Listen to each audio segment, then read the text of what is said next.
Pandian store சீரியலில் today எபிசோடில் கடைக்கு வந்து பொருளெல்லாம் எடுத்துட்டு வச்சுட்டியா சரவணா அப்படின்னு சொல்லிட்டு கேட்குறாங்க. வச்சுட்டேங்க்கா அப்படின்னு சொல்லிட்டு பில்லை கொடுத்துட்டு வாங்கிட்டு போக சொல்கிறாங்க. கோயிலுக்கு தான் சரவணா போயிட்டு வந்தேன். போயிட்டு வரும்போது தான் பார்த்தேன் உன் ஒய்ஃப் தங்கமயில் கோயிலில் இருந்து வேலைக்கு போயிட்டு நடந்து வந்துட்டு இருந்தாங்க அப்படின்ற மாதிரி வந்து சொல்லிட்டு இருக்காங்க. அக்கா பில்லை கொடுத்துட்டு கிளம்புங்க அப்படின்ற மாதிரி நம்ம சரவணன் வந்து சொல்லிடுறாங்க. என்னடா எல்லாத்தையும் கொடுத்துட்டியா அப்படின்னு சொல்லிட்டு கேட்ட உடனே இன்னும் கொஞ்சம் இருக்கப்பா, நாளைக்கு தான் நாளைக்கு என்னால் கடைக்கு வர முடியாதுல்லப்பா, நாளைக்கு நான் கோர்ட்டுக்கு போகணும், அதனால் இப்போவே நான் எல்லா டெலிவரியும் போய் கொடுத்துட்டு வந்துடுறேன் அப்படின்னு சொல்லிட்டு நம்ம சரவணன் வந்து சொல்லிடுறாங்க. இதை கேட்டோடனே நம்ம பாண்டியன் வந்து பயங்கரமாக ஷாக் ஆகுறாங்க.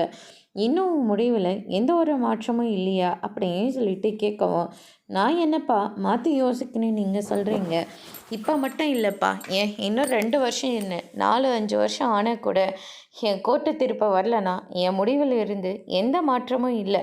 ஏதோ தங்கமயில் தெரிஞ்சோ தெரியாமலையோ இப்படி ஒரு தப்பாக செஞ்சு முடிச்சிருச்சு. விட்டுற வேண்டிய தப்பு செஞ்சுருந்தா பரவாயில்லப்பா, துரோகம் பண்ண எப்படிப்பா மன்னிக்க முடியும்? என்னால் மன்னிக்கலாம் முடியாதுப்பா, வேண்டாம் அப்படின்னு சொல்லிட்டு சரவணன் வந்து சொல்லிடுறாங்க. ப்ளீஸ்ப்பா, என் பக்கம் நீங்கள் நிற்பீங்கன்னு நான் எதிர்பார்க்குறேன். நான் பட்ட வரைக்கும் போதும்ப்பா. தங்கமயில என்னைக்கு அவளை விட்டு நான் பிரிஞ்சிடும் அன்னையிலேருந்து நான் நிம்மதியாக இருக்கேன்ப்பா. இதுக்கு மேலே அவளை கூட்டிகிட்டு வச்சு அவள் உண்மையை பேசுகிறாள் பொய்யை பேசுகிறாள், உண்மையாக தான் என் கூட இருக்காளா, இப்படியெல்லாம் நினச்சி நான் சித்திரவதைப்படுறதுக்கு பதிலாக அவள் என் வாழ்க்கையை விட்டு போயிட்டா நான் ரொம்ப ரொம்ப சந்தோஷப்படுவேன் அப்படின்னு சொல்லிட்டு சரவணன் வந்து சொல்லிட்டு இருக்காங்க. நம்ம பாண்டியனும் எவ்வளவோ சொல்லி சமாளிக்கிறாங்க. ஆனால் சரவணன் வந்து மாறுற மாதிரி இல்லை. அதுக்கடுத்து தான் இந்த சைட் வந்து பார்த்திங்கன்னா கோமதி இருந்துட்டு பூ கட்டிகிட்டு இருக்காங்க. அப்போ நம்ம பாண்டியன் வராங்க. என்னங்க இந்நேரத்தில் வந்திருக்கீங்க, ஒருத்தருக்கு பணம் கொடுக்கணும், எடுத்துகிட்டு போக மறந்துட்டேன் அப்படின்னு சொல்லிட்டு பாண்டியன் வந்து சொல்லிட்டு இருக்காங்க. அப்போ ரூமுக்கு போகிற வழியில் செந்திலோட ரூம் வந்து ஜில்லுன்னு காற்று வெளியே வந்துட்டுருக்கு. எங்கே என்ன இங்கே இவ்வளோ தனியாக இருக்குது அப்படின்னு சொல்லிட்டு கதவை திறந்து பார்க்குறாங்க. உள்ளே யார் இருக்கா அப்படின்னு சொல்லிட்டு கேட்கவும், செந்தில் தாங்க தூங்கிட்டுருக்கான் அப்படின்ற மாதிரி வந்து சொல்லிடுறாங்க. அவன் தூங்கிட்டுருக்கானா அப்படின்னா மீனா இன்னும் வரலங்க, இன்னும் டைம் ஆகும்ல அப்படின்ற மாதிரி வந்து கோமதி வந்து சொல்லிகிட்டு இருக்காங்க. அதுக்கு அடுத்து தான் வந்து பார்த்திங்கன்னா கதவை திறந்து பார்க்குறாங்க. என்னங்க பண்ணிகிட்ருக்கீங்க, அவன் தூங்கட்டுங்க, அவன் ஏற்கனவே தலைவலிக்கு தானே சொன்னான் அப்படின்ற மாதிரி வந்து சொல்லிடுறாங்க. யாருக்கு? இவனுக்கு தலைவலிக்கா? நம்புகிற மாதிரி ஏதாச்சும் சொல்லிடி, இவனால தான் நமக்கு எல்லாருக்கும் தலைவலியே வரும். டேய் ஏசி ஆஃப் பண்ணுறா அப்படின்ற மாதிரியே சொல்லிட்டு இருக்காங்க. ஏதோ வேலைக்கு போயிட்டுருக்கிற போது பாதிக்கு பாதி பணம் நீ கொடுக்குறதா சொன்னேன். ஆனால் இப்போ அப்படி கிடையாது இல்லை, உனக்கு தான் வேலை வெட்டி எதுவுமே இல்லையே, அப்புறம் எதை வச்சுடா நீ காசை கொடுப்பேன்? நான் தானே எல்லா கரண்ட்டு பில்லையும் கட்டணும்.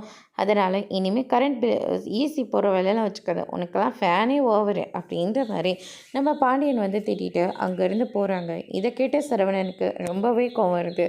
பின்னாடியே கோமதி போயிட்டு ஏங்க இப்படியெல்லாம் பண்ணுறீங்க அப்படின்னு சொல்லிட்டு கேட்டுக்கிட்டு இருக்காங்க.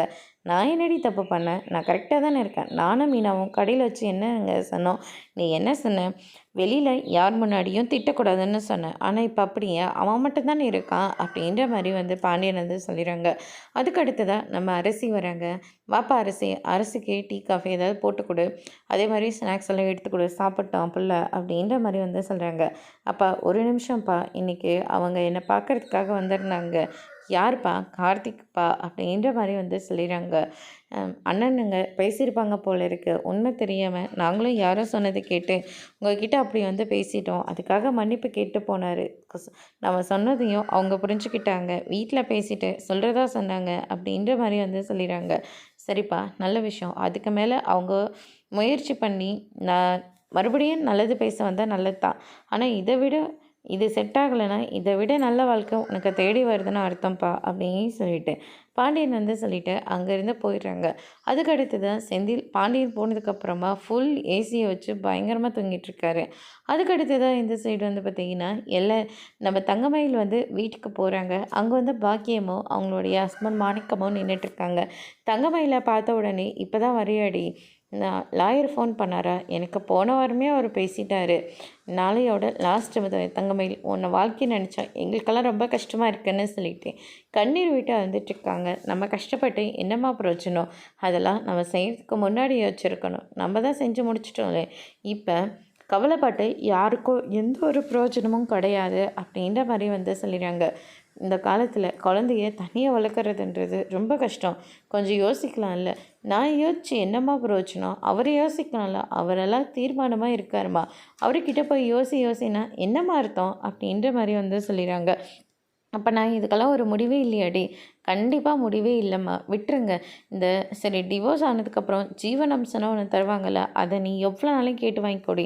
ஏன் அந்த சொத்தில் ஒரு பங்கே கேட்டு வாங்க அப்படின்ற மாதிரி வந்து சொல்கிறாங்க. எனக்கு அவர் தேவையில்லம்மா, அவர் எனக்கு எதுவுமே செய்ய தேவையில்ல. என் குழந்தைய அவர் தானே பார்த்துக்கிறதா சொன்னார், பார்த்துக்கிட்ட விடுமா அப்படின்னு சொல்லிட்டு தங்கமயில் வந்து சொல்லிடுறாங்க. இதை கேட்டோன்னா அவங்க அம்மா பயங்கரமாக சண்டை போடுறாங்க. நீ சொத்தில் பங்கு கேட்டே ஆகணும் அப்படின்ற மாதிரி. அதுக்கு அடுத்ததாக வந்து பார்த்திங்கன்னா இந்த சைடு நாளைக்கு சரவணனோட கோர்ட் கேஸ் வந்து கோர்ட்டுக்கு வரப்போகுது. நாளைக்கோட லாஸ்ட் இயரிங் அப்படின்னு சொல்லிட்டு பழனி, கதிர், செந்திலெல்லாம் பேசிகிட்டு இருக்காங்க.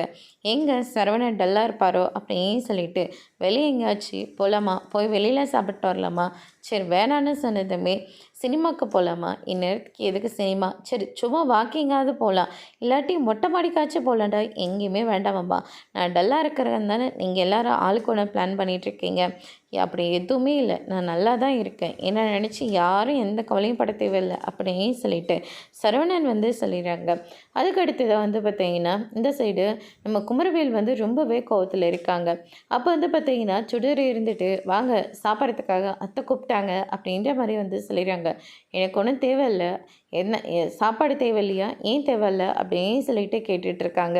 அதுக்கு அடுத்ததாக வந்து பார்த்திங்கன்னா அது என்னமோ அவ்வளோ பேச்சு பேசுகிறேன், உங்களுடைய திமிருக்கு தான் உங்களுக்கெல்லாம் இப்படி ஆகுதுன்னு, நான் என்னடி பண்ணேன், பின் என்ன உங்களுக்கு கல்யாணம் ஆகிடுச்சு, உங்கள் வாழ்க்கையை பார்க்காம எதுக்காக அரசியோட வாழ்க்கையை பார்க்குறீங்க, அரசிக்கு கல்யாணம் ஆன ஆகாமல் போனால் உங்களுக்கு என்ன பிரச்சனை, உங்களுக்கு தான் கல்யாணம் ஆகிடுச்சுல்ல அப்படின்ற மாதிரி வந்து சொல்லிட்டு இருக்காங்க.